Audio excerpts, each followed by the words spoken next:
O podcast Antes que Seja Tarde tem o patrocínio de Instituto Politécnico de Leiria e Grupo 9.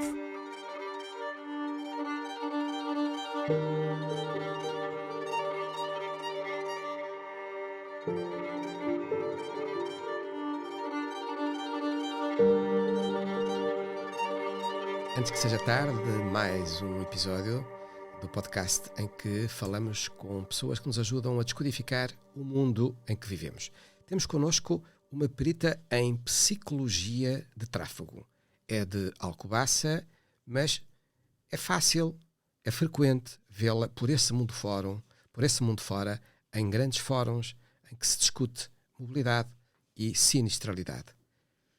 Bem-vinda, Maria de Fátima Pereira da Silva. Como é que se pode apresentar? Antes de mais, muito bom dia ou boa tarde. E antes de mais, antes que seja tarde, eu quero em primeiro lugar agradecer honrosamente o convite do Dr. Francisco Rebelo de Santos, porque efetivamente a comunicação social tem que ser nossa aliada e antes que seja tarde para prevenir, digamos, este drama da segurança rodoviária. Obrigado. Portanto, acho que é muito importante qualquer tipo de oportunidade para podermos partilhar as nossas preocupações, para poder educar, alertar e partilhar, enfim, algum possível saber. Agradeço de fundo de coração o vosso convite. E Maria de Fátima Pereira da Silva. Agradecemos também. Muito obrigada. Maria de Fátima Pereira da Silva é uma mulher apaixonada por uma luta que tem mais de 40 anos. Eu sou natural de Alcobaça, enfim, com muita honra. Onde vive? Vivo em Coimbra e vivo em Alcobaça, digamos assim, duas terras de paixão. Aliás, Alcobaça é por excelência a terra de paixão. E digamos, ao longo da minha vida profissional, eu posso dizer-lhe que eu trabalho com amor, com paixão e determinação. Durante esta vida, mais ao nível profissional, que é este o nosso foco, dividi, digamos, duas lutas. Uma na qual, como psicóloga da área da psicologia das organizações e, portanto, como honrosamente docente do Instituto Politécnico de Coimbra, do qual faço parte, da Escola de Educação, e em simultâneo, durante mais de 30 anos, a minha paixão pela segurança social acontece, tendo começado por fazer algo que, enfim, na altura não conhecia, era completamente novo, que era a avaliação psicológica de motoristas. Fiz aqui em Leiria, em Coimbra, portanto foram mais de 10 mil avaliações durante vários anos. E foi aí que despertou o tema da sinistralidade rodoviária? Sim, foi mais ou menos aí, porque entretanto eu estava com um grupo de colegas num projeto e não conhecia esta área, não é? E convidaram para começar a fazer algumas avaliações psicológicas e, portanto, na altura já nós usámos a avaliação psicológica computadorizada, que ainda hoje em muitos países não é usada.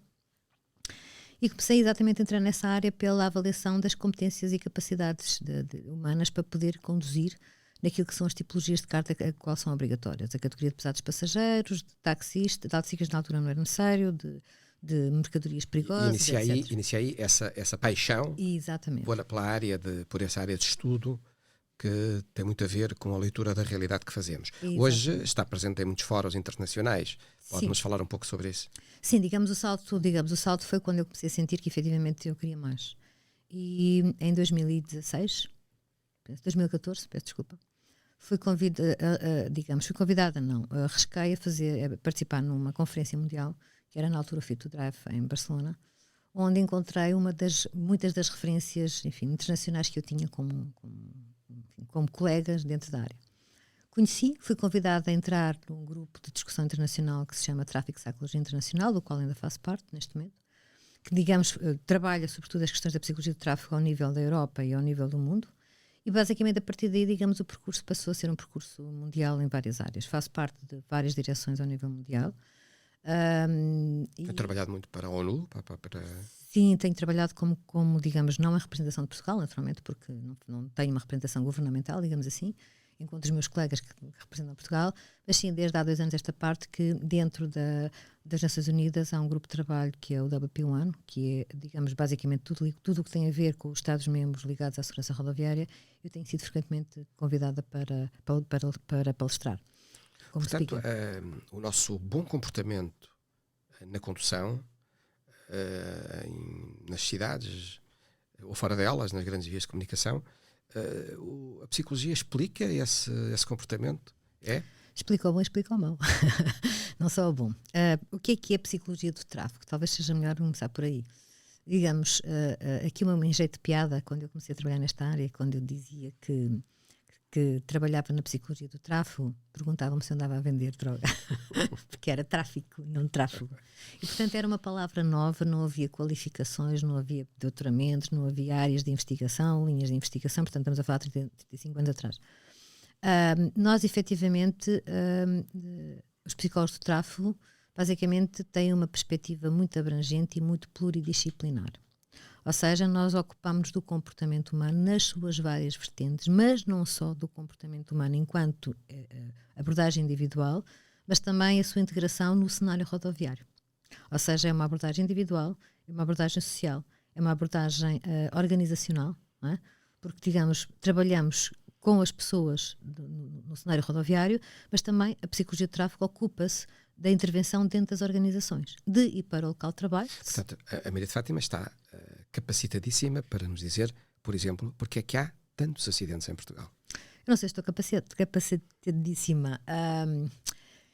Assim, essa é uma questão que, efetivamente, nós estamos na segunda década da ação para a segurança rodoviária e é uma questão muito complicada, porque, decretada pelas Nações Unidas, nós temos até 2030, um dos objetivos da década, desta segunda década, é de reduzir a 50% o número de acidentes na estrada.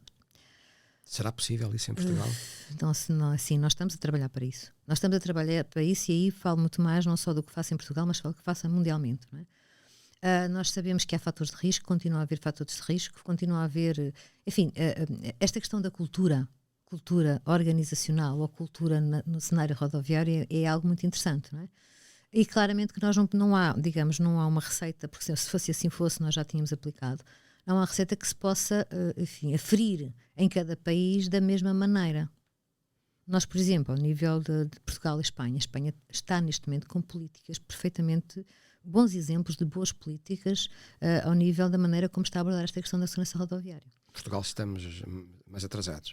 É assim, Portugal nós não estamos mais atrasados. Eu acho que nós temos aqui a aclimar algumas coisas, não é? Por exemplo, ao nível dos peões, os nossos índices de sinistralidade com peões, digamos, neste momento, destaca-se na Europa.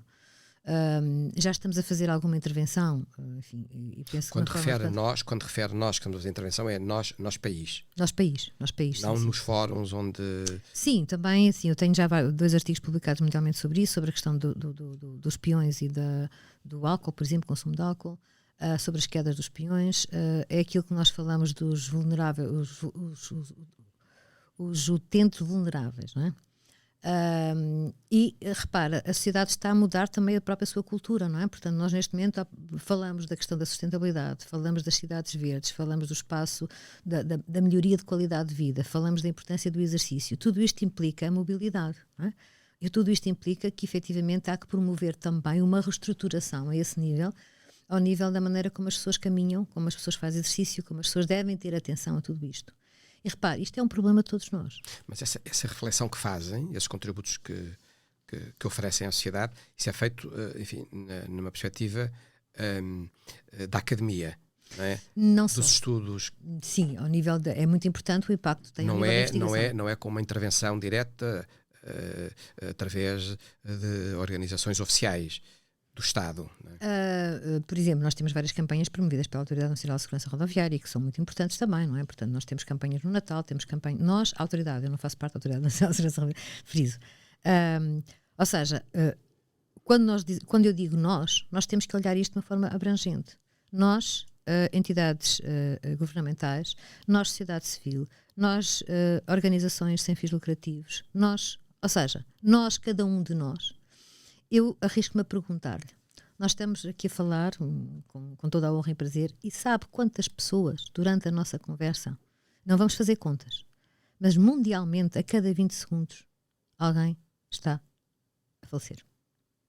Cada 20 segundos? Cada 20 segundos. Portanto, se não vamos aqui fazer contas, mas isto basicamente também acho que é importante, quando nós temos esta conversa, levar as pessoas a refletir sobre isto. Não é?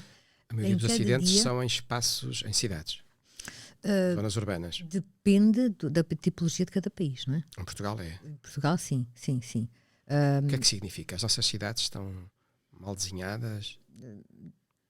Eu acho que as nossas cidades estão mal, não sei se estão todas mal desenhadas. Nós temos tipologias de cidades diferentes, não podemos dizer que, enfim, nós os dois temos formas diferentes de encarar o cenário rodoviário, não é? Podemos ser iguais em algumas coisas, podemos ter comportamentos exatamente iguais, mas não somos iguais na maneira como fazemos no dia a dia. Basta haver um fator de stress, basta haver. A nossa capacidade para lidar com isso é diferente, não é? Não direi que todas as cidades, há cidades que devem ser, por isso mesmo, esta questão dos Objetivos de Desenvolvimento Sustentável, do número 11, que é as cidades sustentáveis e orientadas para, não é? Portanto, ou seja, é aí que liga também à segurança rodoviária. Cidades amigas da mobilidade suave. Exatamente, e portanto partilha inclusivamente a descarbonização, partilha de espaços verdes, partilha dos meios de mobilidade, os veículos autónomos. Muitas vezes também esses novos veículos que à partida nos oferecem outras formas de deslocação não poluentes, também trazem outros problemas, por exemplo, as trotinetes, não é? Que começam já até a ser proibidas em algumas cidades da Europa. O que é que isso, em que medida é que isso é preocupante na sua análise? É muito preocupante, nomeadamente ao nível da camada jovem. Digamos, dos 5 aos 29 anos são ao nível mundial, o maior número de acidentes, ok? Há pouco eu falava dos 20 segundos, mas em cada dia 3.700 famílias choram porque perderam alguém nesse dia na estrada. Isto é muito preocupante. E quando nós falamos dos jovens, naturalmente que é preciso, quando nós implementemos estas medidas e estes tipos de mobilidade, não pode ser só por uma questão comercial. Tem que haver muito mais do que isso. Tem que haver fatores de educação, tem que haver fatores de sensibilização. Por exemplo, a questão de capacete. Não é? Usar ou não usar capacete. É fundamental para este tipo de mobilidade. E muitos dos jovens, muitas vezes, acabam por pegar nas trotinetes e sentir-se que estão a caminhar enquanto assumem, digamos, o seu papel como peão. O que é que defende? Que o tema da segurança rodoviária devia estar presente nos bancos das escolas? Seguramente. Em Espanha já está, já é obrigatório ao nível da escola. Em vários países isso já acontece. Eu faço parte também das minhas várias funções faço parte de uma associação de profissionais de segurança rodoviária em Espanha e nós implementamos o programa financiado pela Michelin e, digamos, vou muitas vezes à Espanha, estou com ele nas escolas e é um programa muito interessante. E, sobretudo, porque, assim, eu defendo que, efetivamente, a educação rodoviária tem que ser feita nas escolas. Tem que ser feita de uma forma integrada. Mas temos que primeiro preparar as escolas. Não é uma disciplina para estudar para exame. Ou seja, nós queremos é modificar comportamentos, não é uma matéria.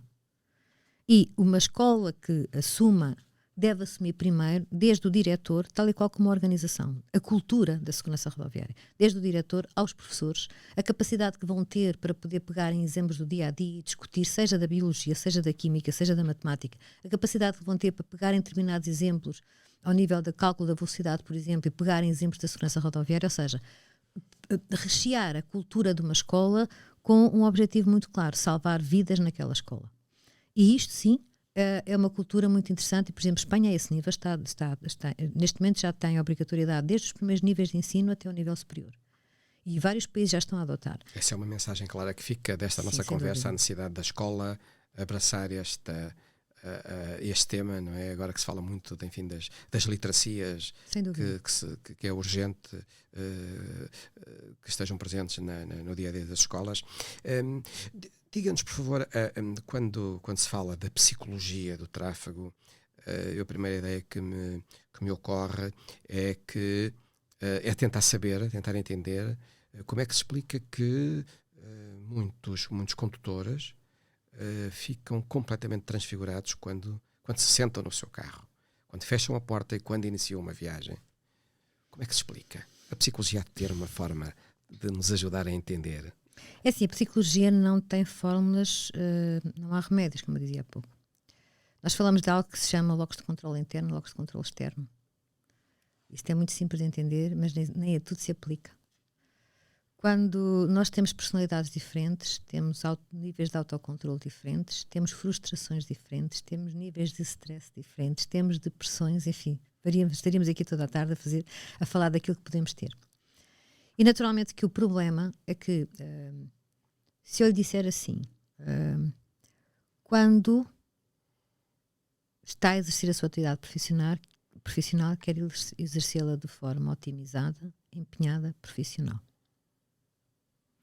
Então, muitas das vezes as nossas depressões ficam à porta, as nossas ansiedades tentamos ultrapassá-las. Enfim, tudo aquilo que nos pode, de alguma maneira, prejudicar. Não conseguimos fazer isso quando entramos para um veículo, não é? Exatamente. A questão não é não conseguir, a questão é tomar a consciência. Voltamos outra vez à educação, mas não é só ao nível escolar. Tomar a consciência de que o veículo automóvel, ou seja ele qual for, é um meio de mobilidade. E que o cenário rodoviário, contrariamente a uma organização... É um meio de mobilidade que é uma arma também. Exatamente. E o cenário rodoviário, aqui tem o seu espaço, tem a sua cadeira, a sua mesa, todos os dias que é previsível. O cenário rodoviário é imprevisível. Ou seja, a probabilidade de sair de casa e encontrar o seu vizinho e encontrar à mesma hora, no mesmo sítio, na mesma paragem, na mesma rotunda, em 2 dias seguidos, é muito pouca. E as pessoas não têm uma faixa a dizer estou deprimido, o outro condutor. Estou desatento, o outro condutor. E também, por outro lado, é assim, muitas vezes as pessoas sentem que, efetivamente, a sua relação com o carro é uma relação de prepotência. E isto não é adequado. Porque a capacidade de exercer uma tarefa dentro de um veículo é da responsabilidade de cada um, mas respeitando também os passageiros e respeitando os outros. Temos que convocar os temas da saúde mental para explicarem os acidentes que existem, o comportamento dos condutores. É isso? Temos que trabalhar em conjunto e, sobretudo, eu acho que é fundamental a comunicação social. Permita-me que lhe diga, porque a comunicação social tem um papel muito importante. Não podemos só falar de números. Eu não gosto de falar de números, porque os números são pessoas. Não podemos falar só de números nas alturas das campanhas de Natal, nas alturas da passagem de ano, a Páscoa, etc, etc. Mas temos que falar também de pessoas e, sobretudo, partilhar algo que é muito importante. Eu faço parte, dentre as várias funções mundiais, integro a Aliança Global das NGOs de Segurança Rodoviária, que sobretudo foram criadas por famílias que perderam os filhos. Perderam nas mais variadas situações. Portanto, de vítimas de acidentes. Vítimas de acidentes. E não imagina o quanto dói, a quanta determinação destas NGOs para gritarem ao mundo. Que convivem muito com, carregam o peso do drama que viveram e fazem questão de pôr esse peso, esse drama ao serviço do bem comum, no fundo. Sem dúvida, sem dúvida. E digamos que efetivamente, nós vamos estar na reunião em Marrocos, a 4ª reunião ministerial mundial, e já estão a preparar, digamos assim, sobretudo, muito focadas na assistência pós-acidente, que é fundamental. O tempo demora a chegar ao local do acidente. O tempo, enfim, há aqui muitas outras coisas em termos das próprias vítimas. O que é que elas podem saber sobre... Isto daria outra conversa. O que é que elas podem saber sobre o acidente, sobre a vítima, etc. E ver isso na comunicação social, etc.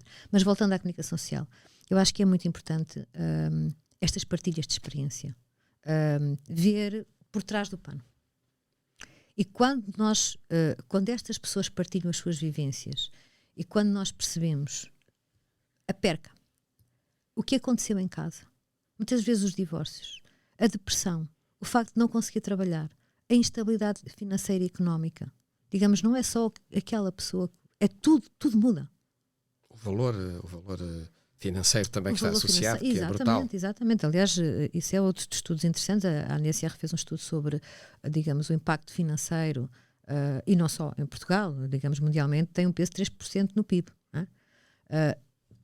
Mensurável aquilo que efetivamente nós conseguimos medir e não mensurável aquilo que efetivamente outras se dimensões que não se ao nível social e cultural. A sinistralidade, a psicologia do tráfego, como é que este universo avalia as questões de género, as questões de idade? Há os mais jovens. Sim. Estão mais vulneráveis aos acidentes.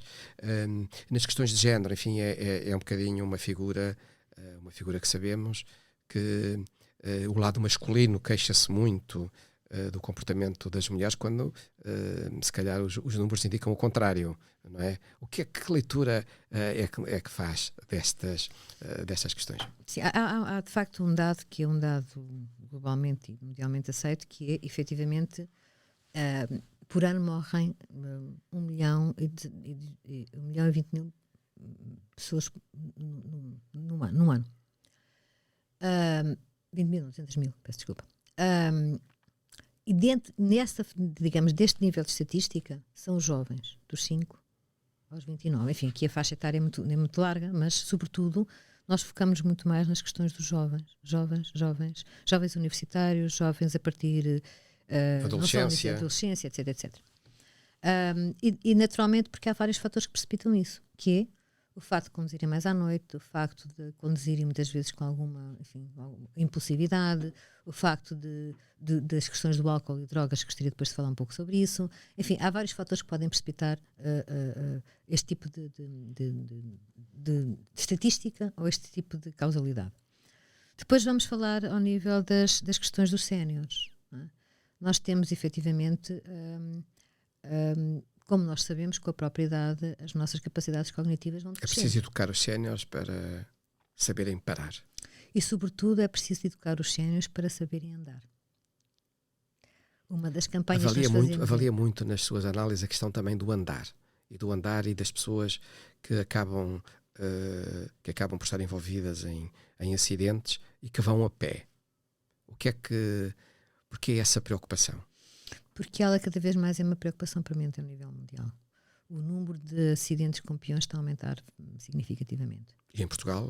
Em Portugal aumentou também, sim. Muitos atropelamentos com vítimas mortais. Exatamente. E, portanto, digamos, é um dos fatores que importa ter presente e que importa porque durante muito tempo nós falávamos da segurança rodoviária, era só o veículo. Não é? Conduzir.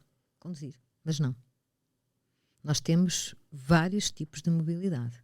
Andamos a pé, andamos de bicicleta, andamos de trotinete, andamos de veículos motorizados com 2 rodas, enfim. E como nós estamos a ver, efetivamente, durante muito tempo a segurança rodoviária era o automóvel. Continua a ser muito importante o automóvel, mas nós continuamos a falar de cenário rodoviário. Claramente que precisamos de educar também os peões, precisamos de educar também os séniores, precisamos de educar como andar na estrada. Não é a primeira e a segunda vez que nós vimos alguns acidentes de veículos que entram em contramão, não é? E depois, claramente, porque as pessoas têm que tomar consciência de que a nossa capacidade ao nível da coordenação, óculo manual, enfim, de destreza manual, óculo manual pedal, a parte cognitiva, a memória, a referenciação das localizações, nós vamos perdendo essas competências cognitivas e motoras ao longo do tempo, não é? E é preciso que as pessoas estejam capacitadas do que é que podem e não podem fazer e onde é que podem arriscar. No que aos jovens diz respeito, o tema do álcool e das drogas tem um peso mais determinante? Nós temos vários fatores de risco, considerados fatores de risco na segurança rodoviária. Estamos a falar do telemóvel, estamos a falar do álcool e drogas, estamos a falar da velocidade, estamos a falar do cinto de segurança. Estamos a falar de parar nos digamos, comportamentos humanos diretos, parar ou não nos stops, dentro daquilo que são as leis de obrigatoriedade de um comportamento.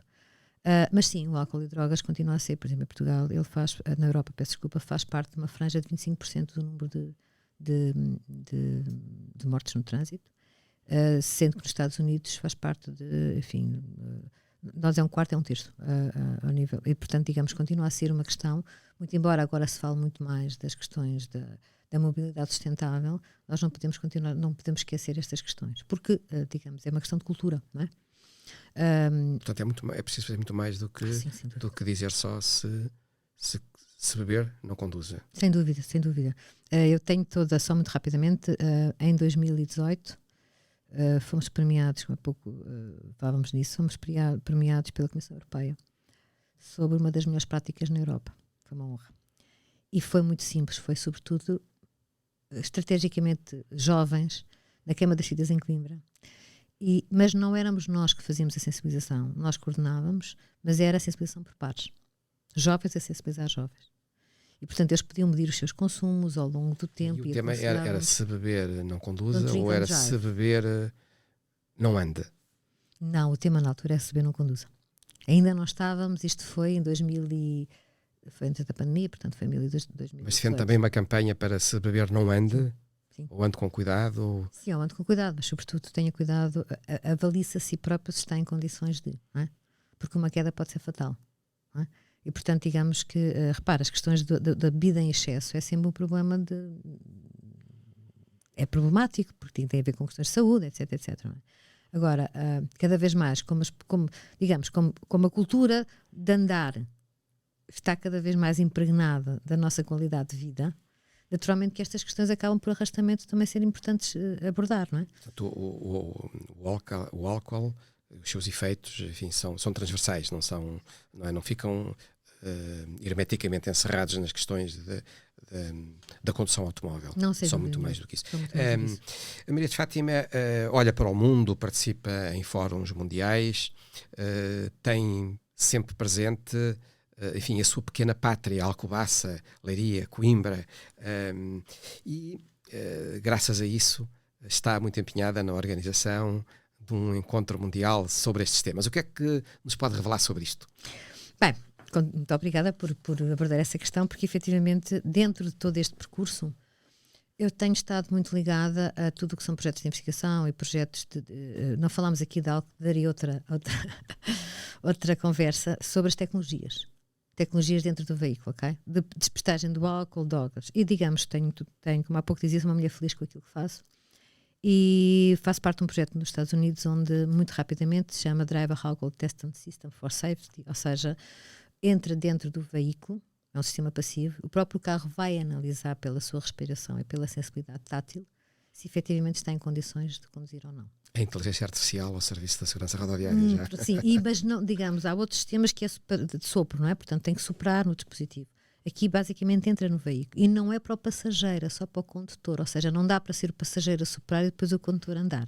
E isto é uma das tecnologias que está a ser lançada no mundo inteiro e, portanto, com muita honra sou consultora deste projeto e por isso digo que sou uma mulher apaixonada por tudo o que vem. E o que é que isso tem a ver com um grande encontro que está em preparação? É porque efetivamente este encontro ele é focado, deixe-me dizer assim, é a 24ª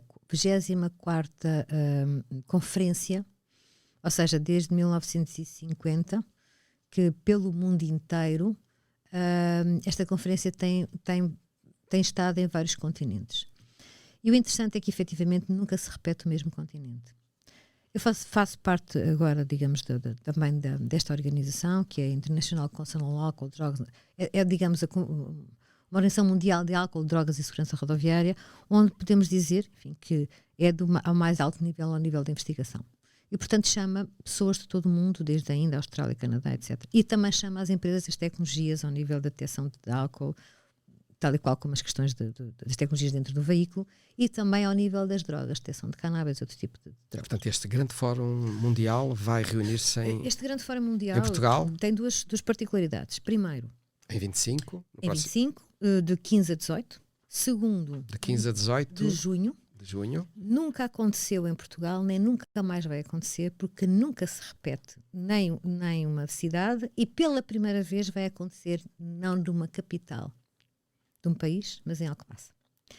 Na sua Alcobaça. Na minha Alcobaça. Na sua terra de paixão. Porque a minha terra de paixão tem, e nós aqui, digamos, estou a falar de Alcobaça, mas estou a falar de Leiria, estou a falar de Portugal, não é? Porque Alcobaça, porque efetivamente cada vez mais nós falamos das questões da sustentabilidade. E chama-se mesmo Tempo para a Mudança, a segurança rodoviária para um mundo sustentável. Vamos receber, portanto, em Alcobaça, Vamos receber em Alcobaça, em junho, especialistas de todo o mundo. Sim, que efetivamente já estão neste momento a fazer a parte das submissões dos simpósios, que é 1h30 com 4 especialistas e um chair, e digamos um coordenador e um vice-coordenador. Temos 22 tópicos em análise. Temos aqui, por exemplo, as questões da detecção do álcool, sistemas de detecção, temos tecnologias que salvam vidas, temos as questões das drogas, o driver under influência, portanto, conduzir sob a influência de álcool ou drogas, temos as questões das tipologias e das estratégias depois da pandemia, ou seja, são 22 temas que estão em análise. Eu não sei se, eu tenho toda a honra em lhe deixar o flyer. Muito obrigado. Inclusive tem aqui, digamos, a questão do site, onde chama-se mesmo t25.org, t25.org, onde tem aqui o código de barras. Deixa-lhe. Muito bem, muito obrigado. Com essa notícia que nós estamos a chegar ao fim do nosso tempo. Correu muito depressa. Mas eu penso que respeitámos a velocidade, que não ultrapassámos, portanto, cumprimos os limites de velocidade. Mas eu gostava mesmo para encerrar, que nos dissesse, que partilhasse connosco, enfim, um desejo, um sonho, um projeto, alguma coisa que gostasse de ver realizado antes que seja tarde. Antes que seja tarde, para mim nunca vai ser tarde, porque enquanto eu puder trabalhar nesta área, não sou aquela pessoa que está à procura da reforma, sou aquela pessoa que quer viver feliz a trabalhar naquilo que ama de paixão.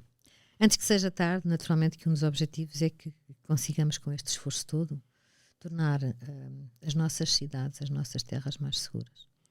Antes que seja tarde, naturalmente que há outro, eu sou muito apaixonada por quero ser feliz, quero viver com os meus filhos, naturalmente cada um deles é um homem, portanto já está na sua vida, com a minha família, e ter qualidade de vida, antes que seja tarde. Muito obrigado. Obrigada.